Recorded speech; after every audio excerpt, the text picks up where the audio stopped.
Derin öne versene ya. Bu mikrofon beni ama gerdi. Merhabalar Derin Üniversite sakinleri. Ne haber, ne yapıyorsunuz? Ay çok ne güzel girdim öyle. Müthiş girdim, tamam. Şimdi kapakta da göreceğiniz üzere bu videonun konusu tabii ki de The Summer I Turned Pretty. Team Conrad mi? Team Jeremiah mı? Kavgaları vesaire vesaire. Bu bir kavga değil bence bu arada. Tabii ki de Conrad ama dünyanın en toksik dizisi hoş geldiniz. En toksit kadın karakterine sahip olan. Neyse belliye saydırmayacağım. Mikrofonu düşürdüm gene Allah kahretme. Şimdi ilk başta önümde notlarım var. Diziyle ilgili notlarımı koydum efendim. Bu dizi neyden bahsediyor? The Summer I Turned Pretty'nin konusu ne? Konusu şu. Belly diye bir kızımız var. Bu Belly güzelleştiği bir yaz var. Wow. Güzelleştiği bir yaz var ve o yaz şey yapıyor işte hep gittiği Cousins'ta bir annesinin en yakın arkadaşının yazlık evi var. Her yaz oraya gidiyorlar ve o annesinin en yakın arkadaşının da 2 tane oğlu var. Onlarla birlikte geçiriyorlar bütün çocukluklarını. Ve bir yaz işte belli şey oluyor, güzelleşiyor vesaire ve o yaz olanlar oluyor efendim. Şimdi o yaz ne oluyor diye sorarsanız o yaz belli Oradan oraya, ondan ona, araya birkaç tane de farklıları sıkıştırıyor falan. bu güzelce ilerliyor. Şimdi bu Belly ile ilgili en fazla bahsetmek istediğim şey şu. İlk sezon Belly değil de The Summer I Turned Pretty hakkında. İlk sezonda bu dizi bize ilk aşkı, ilk kalp kırıklıklarını, aile içi çatışmaları, biraz daha aslında çocuk olanların ergenliğe geçişini vesaire bunlardan bahsediyor. Suzanne'nin hastalığını öğreniyoruz. En yakın spoiler var arkadaşlar. Bir zahmet final yapmış diziyi konuşuyoruz. Haberiniz olsun spoiler. Suzanne'nin hastalığını öğreniyoruz. Birinci sezon Suzanne'nin hastalığıyla işte öğrenecekler mi, nasıl öğrenecekler vesaire buna geçiyor ve Belly'e balo yapılıyor. İşte genç kızlar geçiş balosu gibi bir şey işte böyle öyle bir şey saçma sapan bir şey yapılıyor. İkinci sezonda da yaz bitiyor. Suzanne'den sonraki yası görüyoruz. Üçüncü sezonda da evlenmeye karar veren Belly de Jeremiah. Alakasız bir aks. Şimdi benim en sevmediğim sezon ikinci sezonu bu arada. Çünkü ben paralel kurgu severim. Yani hele ki böyle romantik komedi gençlik dizisinde neden geçmişe gidip geleceğe gidip geçmişe yani bu neden? İlk sezonda böyle bir şey yok. Üçüncü sezonda böyle bir şey yok. İkinci sezonda yeni bir çekim stili neden deniyorsunuz? Bu dizinin anlatım şekli bu dizi soft olduğu için sevildi. Ne gerek var oldum ikinci sezonda. Demek istediğim şey dümdüz paralel bir kurguda bize bu hikayeyi anlatabilecekken neden Cornet'le ayrılmalarından başlayıp sonra geçmişten alıntılar verdiniz? Çünkü biz zaten Conrad'la Belly'yi daha izlememiştik bile. Aşklarına daha kapılmamışken bir anda ayrıldıklarını gördük. Bence bu çok saçmaydı. İlişki olan inancım da gitti. Şimdi benim bu dizide en sevdiğim şey sahne tasarımı. Görsellik müthiş. Bu dizinin bence bu kadar çok konuşuluyor ve izleniyor olmasının en büyük sebebi görselliği. Çünkü çok soft, nostaljik ve 2000'ler estetiğini ekranlara taşıyan bir görselliği var dizinin. Ve bu yüzden de aslında hitap etmesi gereken o kesime, genç kesime çok hızlı bir şekilde ulaşıyorlar ve onlara çok hızlı bir şekilde dikkatlerini çekebiliyorlar bu sayede. Şarkı kullanımları vesaire. Mesela işte Taylor Swift'i çok kullandılar. İlk sezon ikonik olan Olivia Rodrigo Brutal müziği kullanıldı vesaire. Bu şekilde de aslında gençleri iyi bir şekilde aldılar. Şimdi karakterlere geçelim. Karakterleri konuşmaya geçelim. Zaten konuşacağımız belli başlı birkaç tane karakter var. Bunlardan ilkine Steven'a geçelim. Yani Belly'nin abisi. Steven başlangıçta para odaklı bir gençken işte sevgilisini vesaire bunun için seçiyor. İşte onunla birlikteliğini para, güç, kariyer, işte statü sahibi olmak için istiyor. Çok da genç olmasına rağmen biraz böyle bir karakter. Buradan anlıyoruz ki karakterinde var saçma bir cümle. Evet. Ve Steven'ın Taylor'la birlikte biraz daha olağan akışına bırakmasını hayatı aslında görüyoruz, öğreniyoruz. Taylor'ın o zıp çıktılığıyla birlikte. Bir kelime ne demek hiçbir fikrim yok. İnşallah doğru söylüyorumdur. Onunla birlikte hayatı biraz daha akışına bırakışını aslında görüyoruz. Steven bence bu dizideki benim en sevdiğim karakter Taylor. Şimdi Taylor'a geçelim. Başlangıçta Taylor bayağı bir BFF ve işte ana kız karakterin sarışın ve işte içi boş, dışarıdan çok sosyal duran kız arkadaşı gibi gözüküyordu. Ama bence oynayan oyuncu çok iyi. Bu dizideki bence en iyi unsurlardan biri, oyuncular gerçekten çok iyi bence. Taylor çok iyi yansıtılıyor. Yani sonrasında aslında klişe bir BFF'den çıkıyor ve e, çok iyi bir, yani gerçekten çok iyi bir arkadaş imajı çiziliyor Taylor'a ve bu yüzden de bence Belly gittikçe daha da çok bencil bir imaj sergiliyor dizide. Çünkü Taylor o kadar iyi ki. Yani gerçekten Taylor ise bu 3 sezon şunu görüyoruz. Taylor'ın biraz daha bağımsız, daha eğlenceli, daha günlük bir hayat yaşarken ve erkeklerle ilişkisi daha günübirlikken ya da işte belirli bir süreyken aslında güvenmeyi, erkeklere de güvenmeyi, bir ilişki yaşamayı, o olgunlaşmasını görüyoruz Taylor'da da. Şimdi geçelim Jeremiah'ya. Şimdi Jeremiah benim bu dizide karakter dönüşümünü en sevmediğim karakter. Çünkü çok hızlı bir şekilde karakterini tek bölümde ideallerini buldurtuyorlar karaktere açıkçası ve bu beni çok rahatsız etti bu dizide. Eee, Bu diziden zaten beklentiler ne ki diyeceksiniz ama benim bir beklentim en azından ana genç karakterlerini bir yerden alıp bir yere bırakmasıydı. Jeremiah'ı bir yerden alıp bir yere bıraktı ama şuradan alıp şöyle götürüp şuraya bırakması gerekirken şuradan alıp şöyle bıraktı. Yani anlatmak istediğim şu, Jeremiah'ın idealleri, geleceğe karşı planlarını tek bir bölümde, son bölümde gösterebildiler bence ve bu da karaktere empati kurmamızı biraz daha, ya tabii ki de abisiyle ilişkisini, babasıyla ilişkisini vesaire gördük ve karakterin buhranlarını gördük ama karakterin kendini keşfedişini son bölüme bırakmışlar ki bu bence bayağı bir sıkıntılı bir durum.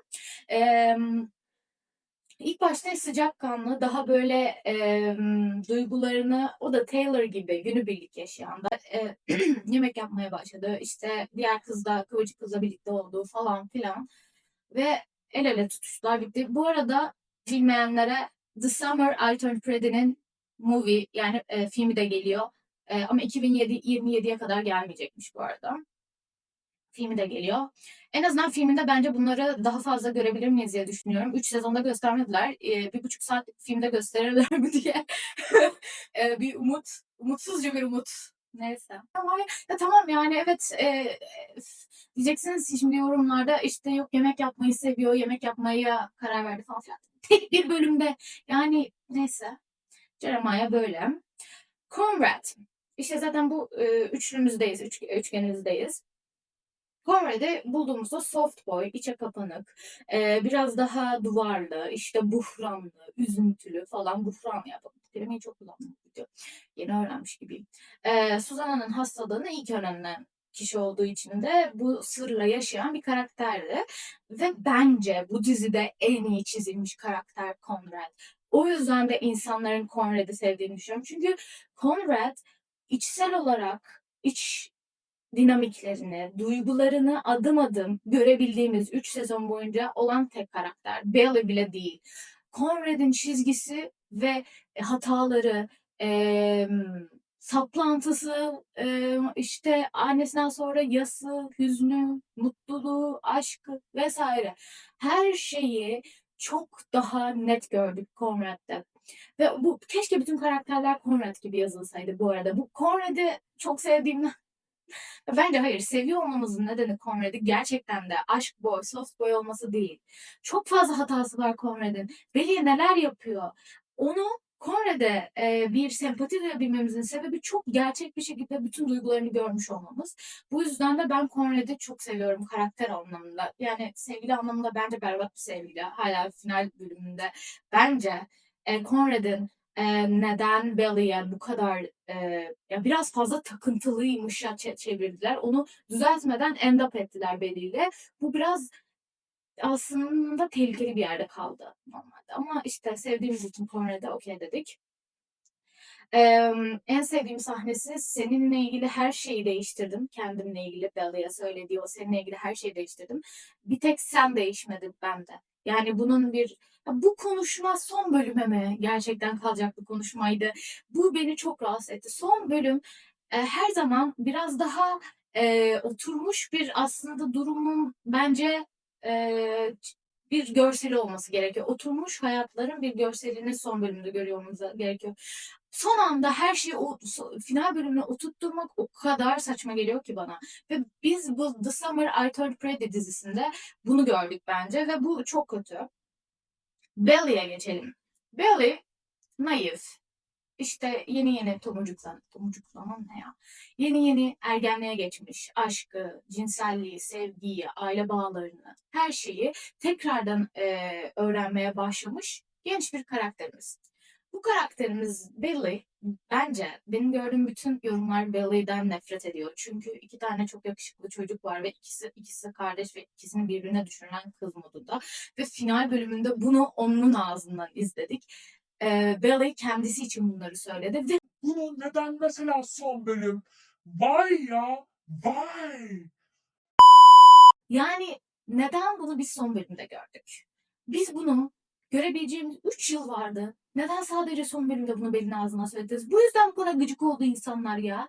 Çünkü Belly sanki her şey çok normalmiş gibi iki kardeşi birbirine düşürüyordu. Sanki sevgi benim de hakkım, aşk benim de hakkım diye bir ona gitti. Ve bunu sanki çok normal bir şeymiş gibi gösterdi. Tamam ergendi ama ergenlik salaklık değil. Tamam ergenken böyle hatalar yapılır mı? Yapılır. Olabilir. Okey. Ne bir daha? Ama bunun farkında da olur bir ergen. Anlatabiliyor muyum? Bir halt yedim de der. Yani o kadar farkındasız. Yani iki tane kardeşle sevgili olunca bunu anlamayacak kadar yani nasıl ya? Her şeyi Bell'in ağzından görüyoruz. Bütün işte hikayeyi onun ağzından dinliyoruz. Ama bu dizide en büyük eksik Bell'in duyguları. Gerçekten çok altyapısız duygular izledik. Bu ne demek anlatmaya çalışacağım size. Altyapısız duygu ne demek? Karakter belli aksiyonlar alıyor ve bunlar için bir iki kelimeyle bunları ifade ediyor ve sonrasında bunu geçip gidiyor. Olayı aksiyonu ifade ediyor. Ne düşündüğünü, ne hissettiğini, neden yaptığını bunların hiçbiri yok karakterde. Bella karakterinin sevilmemesinin en büyük nedeni Belly'nin düştüğü durum değil. Belly'nin kendi karakterini kendisi de eleştiremiyor olacak konumda yazılmış olması. O yüzden de tek düze bir karakter ortaya çıkıyor ve kız sevilemiyor. Yani ben bunu bu kadar düz mantıklı anlatmayı sevmiyorum. İşte iki erkek var o yüzden sevilmiyor. Kıskanılıyor falan. Alakası yok. Güzel bir karakter yazdığın andan itibaren aslında o ana karakter sevilebilir. Neyse. Bu dizinin bence sevilmesinin en büyük nedeni tekrar hep en büyük en şey deyip duruyoruz. Bir, oyuncular çok iyi oyuncular. Yani gençler çok iyi oyuncular. İki, görsel. Yani sanat ekibi, prodüksiyon, sanat yönetimi çok iyi. O kadar soft bir yazlık enerji yaratmışlar ve bunu her yerde kullanmışlar ki o enerji seni ister istemez bir de yazı yayınlandığında tamamen seni içine çekiyor. Çok soft ve o yüzden de güzel bir enerji yayıyor dizinin görselliği. Bu dizinin bir de mesela neydi? My Life with Walter Boys Netflix'te izlediniz mi bilmiyorum. Ben onu da izledim. Mesela o biraz daha cringe bir noktada duruyor dizi olarak. O da iki erkek kardeş işte bir kız falan. Gene aynı aksta ilerleyen bir dizi ama o daha cringe bir noktada duruyor. Bu biraz daha soft ve yani guilty pleasure noktasında biraz daha duruyor. Guilty pleasure'ın bile belli bir çünkü denenebilitesi var. Yani diyebilirsin bu diziyi izledin. Ama Walter Boys gerçekten cringe bir dizi.